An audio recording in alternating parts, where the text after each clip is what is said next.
আগামী মার্চ থেকে Chittagong city corporation এলাকায় বাসাবাড়ির ডোর টু ডোর ময়লা সংগ্রহে ভেন্ডরদের কার্যক্রম বন্ধ।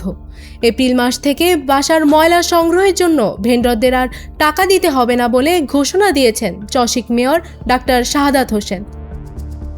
সোমবার নগরীর টাইগার পার্শ্বস্থ চসিক কার্যালয়ে ডোর টু ডোর কার্যক্রম বিষয়ে ভেন্ডরদের সঙ্গে এক মতবিনিময় সভায় চসিক মেয়র এ ঘোষণা দেন।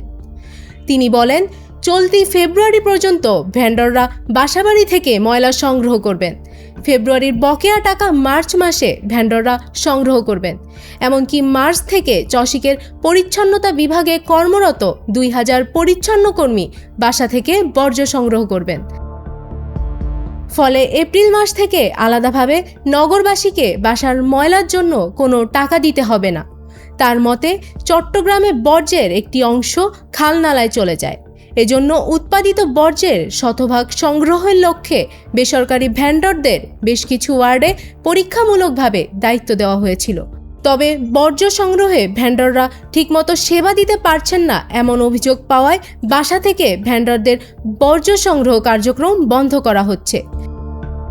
মার্চ থেকে সিটি কর্পোরেশনের নিজস্ব ব্যবস্থাপনায় বাসার ময়লা সংগ্রহ কার্যক্রম পরিচালিত হবে। News desk, Manabzamin.